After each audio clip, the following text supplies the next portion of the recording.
الحمد للہ رب العالمین والصلاة والسلام علی سید المرسلین وعلی آلہ وصحبہ اجمعین وبعد۔ ایک ساتھی کا سوال ہے کہ آج کل جیسے کہ تراویح کی نماز مسجدوں میں ہر جگہ ہوتی ہے، تو ہمارے ملک میں نماز وتر تراویح کے ساتھ جو پڑھائی جاتی ہے کہ 3 رکعت وتر کی نماز،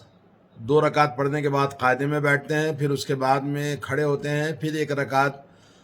سورہ فاتحہ اور 1 سورہ پڑھنے کے بعد رکعت توڑ کر پھر رفع یدین کرتے ہیں اور دعائے قنوت پڑھتے ہیں۔ تو ساتھی کا سوال یہ کہ کیا سنت سے ثابت ہے، کیونکہ انہوں نے سنا ہے کہ یہ سنت نہیں ہے۔ تو اس کا جواب یہ ہے، سب سے پہلی بات، یہ جو مشہور اختلافی مسائل ہیں جمہور کا اور مذہب احناف کا، تو اس میں سب سے مشہور اختلافی مسئلہ یہ ہے کہ وتر کی نماز جمہور علماء کے نزدیک 3 رکعت اس طرح سے پڑھنا جیسا کہ مذہب حنفی میں پڑھا جاتا ہے مکروہ ہے، جائز نہیں ہے، کیونکہ اس کا واضح طور پر ثبوت نہیں ہے، اور اس سلسلے میں علماء کرام نے اس کو جائز نہیں قرار دیا، یہ جائز نہیں ہے، جیسا کہ مذہب تمام جمہور حنابلہ، شافعیہ اور دوسرے مختلف علماء کرام اور سعودی عرب میں شیخ ابن باز، شیخ ابن عثیمین وغیرہ نے یہ کہا کہ یہ نماز درست نہیں ہے، جائز نہیں ہے، کیونکہ نبی کریم صلی اللہ علیہ وسلم کی حدیث ہے، جیسا کہ حضرت ابو ہریرہ رضی اللہ تعالیٰ عنہ بیان کرتے ہیں، لا توتروا بثلاث اوتروا بخمس او 7 ولا تشبہوا بصلاۃ المغرب، فرمایا کہ 3 رکعت نہ پڑھو اس طرح سے، بلکہ 5 رکعت پڑھو، 7 رکعت پڑھو، اور مغرب کی طرح وتر کی نماز کو نہ بناؤ۔ یہ حدیث ابن حبان، دارقطنی، حاکم مستدرک میں، اور امام بیہقی نے اور اس طرح دوسرے محدثین نے اس کو روایت کیا ہے، اور یہ حدیث جیسا کہ آپ نے دیکھا علامہ ابن قیم رحمۃ اللہ علیہ نے بھی اس کا ذکر کیا، اور اس کی رجال صحیح ہے، علامہ عینی نے کہا ہے۔ تو مطلب یہ کہ مغرب کی نماز مغرب کے مشابہ نہیں ہونا چاہیے۔ تو احناف کا کہنا یہ ہے کہ مغرب کی نماز کے مشابہ نہیں ہے، اس لیے کہ مغرب کی نماز میں تیسری رکعت میں صرف سورہ فاتحہ پڑھا جاتا ہے، اور سورہ فاتحہ کے ساتھ میں ایک اور سورہ پڑھتے ہیں، پھر رکعت توڑ کر رفع یدین کرتے ہیں، جبکہ نماز میں رکوع میں جاتے ہوئے، رکوع سے اٹھتے ہوئے رفع یدین کرنا حدیث سے ثابت ہے، مگر اس سے ان کو چڑ ہے، اور جو چیز سنت میں نہیں ہے اس کو رفع یدین کرنے کے لیے وہ اپنا سمجھتے ہیں کہ بھئی یہ صحیح ہے، تو رفع یدین کرتے ہیں تیسری رکعت میں، اور یہ کہتے ہیں کہ اس سے مغرب کی مشابہت ختم ہو جاتی ہے، جبکہ جمہور علماء نے اس کا یعنی کہا کہ یہ جائز نہیں ہے، کیونکہ یہ حدیث سے ثابت نہیں ہے۔ نبی علیہ الصلوۃ والسلام سے جو نماز وتر ثابت ہے، 1 رکعت بھی ہے، 3 رکعت بھی ہے، 5 رکعت بھی ہے، 7 رکعت بھی ہے، اور 9 رکعت بھی ہے۔ تو اللہ کے نبی صلی اللہ علیہ وسلم سے جو چیزیں ثابت ہیں اسی طرح سے وتر پڑھنا چاہیے، نماز بھی اسی طرح پڑھنا چاہیے۔ صلو کما رأیتمونی اصلی، نماز ویسی پڑھو جیسے نماز پڑھتے ہوئے تم نے مجھے دیکھا ہے۔ تو 5 رکعت پڑھیں ایک ساتھ، ایک سلام کے ساتھ۔ وتر کی نماز کے 2 طریقے ہیں، ایک طریقہ یہ ہے کہ 3 رکعت ایک ساتھ آپ پڑھیں پورے ایک ہی سلام، ایک ہی قاعدے کے ساتھ میں۔ دوسرا طریقہ یہ ہے کہ 2 رکعت پڑھ کے سلام پھیر دیں، پھر 1 رکعت پڑھیں، جیسا کہ حضرت عبداللہ ابن عمر کی حدیث صحیح بخاری کے اندر، اللہ کے نبی صلی اللہ علیہ وسلم کی سنت کے مطابق جو نماز پڑھتے تھے، 2 رکعت کے بعد سلام پھیرتے، اپنے غلام سے بات بھی کرتے، پھر اس کے بعد 1 رکعت پڑھتے تھے۔ تو یہ 2 طریقے مشہور ہیں، اور رسول اللہ صلی اللہ علیہ وسلم، حضرت عائشہ رضی اللہ تعالی عنہا کی حدیث ہے کہ یصلی من اللیل 13 رکعۃ، آپ 13 رکعت پڑھتے تھے، اس میں سے 3 رکعت 5 رکعت کو آپ قنوت بناتے تھے، ولا یجلس فی شیء الا فی آخرها، 5 رکعت وتر میں آپ درمیان میں نہیں بیٹھتے تھے، مگر آخر میں آپ بیٹھ کر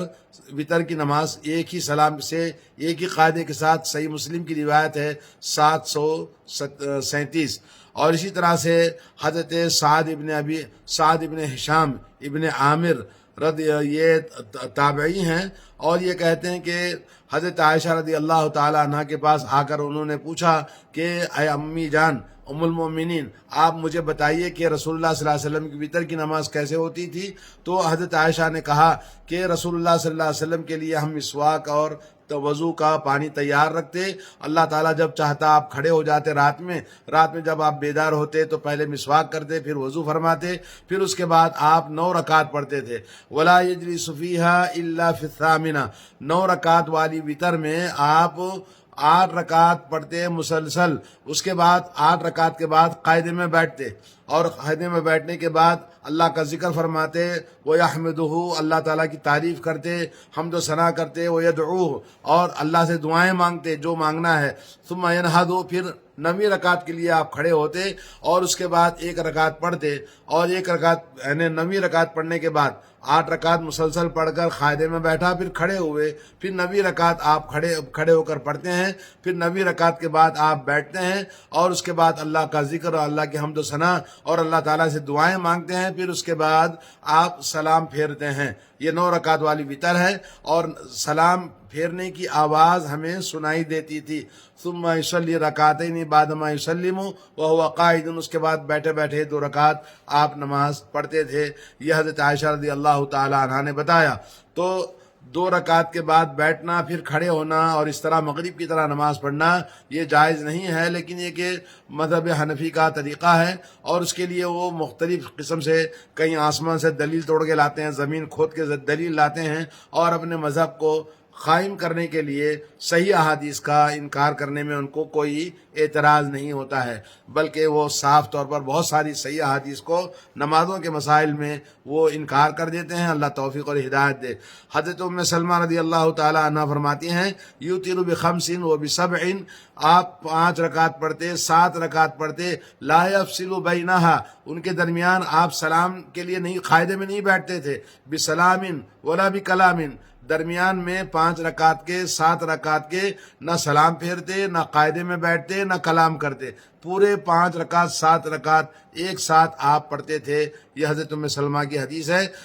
امام نسائی نے، ابن ماجہ نے، مسند احمد نے اس کو روایت کیا ہے، اور اسی طرح سے علامہ عینی نے اس کو صحیح سند قرار دیا ہے۔ اور حضرت ابن عباس رضی اللہ تعالی عنہ نبی علیہ الصلوۃ والسلام کی وتر کی نماز کا طریقہ بیان کرتے ہوئے کہتے ہیں، ثم صلی سبعا او خمسا اوتر بہن ولم یصلی فی آخرہن، فرمایا کہ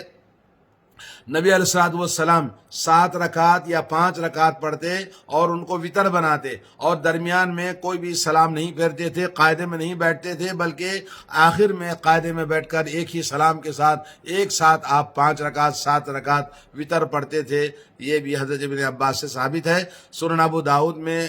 موجود ہے، امام البانی نے اس کو صحیح کہا ہے، 1356 حدیث نمبر ہے سنن ابو داؤد میں۔ تو اس سے معلوم یہ ہوا کہ جو آج ہمارے معاشرے میں بڑا اختلاف پایا جاتا ہے، سنتوں کا پامال کرنا، صحیح سنتوں کے ہونے کے باوجود اصرار کرنا، زبردستی لوگوں کو یہ کہنا، بلکہ میں خود ابھی فتویٰ پڑھا دارالعلوم دیوبند کا، کہتے ہیں کہ اگر آپ حنفی ہیں تو 1 رکعت وتر پڑھنا آپ کے لیے جائز نہیں ہے، جبکہ صحیح احادیث سے بالکل بہت ہی احادیث سے ثابت ہے 1 رکعت وتر پڑھنا نبی علیہ الصلوۃ والسلام کا، اور آپ نے حکم بھی دیا ہے۔ اور اسی طرح سے میں نے ابھی دیکھا فتوے میں کہ کہتے ہیں کہ بھئی 1 رکعت وتر سے اللہ کے نبی نے منع کیا ہے، حالانکہ اللہ کے نبی صلی اللہ علیہ وسلم کی حدیث کے خلاف اس طرح سے بات کہنا، تاکہ اپنے مذہب کی پرمپرا کو باقی رکھے۔ اللہ تعالیٰ توفیق اور ہدایت دے۔ اللہ تعالیٰ ہمیں صحیح سنت کو سمجھنے اور سنت کے مطابق نمازوں کو ادا کرنے کی توفیق عطا فرمائے۔ وصلی اللہ علی نبینا محمد وعلی آلہ وصحبہ اجمعین۔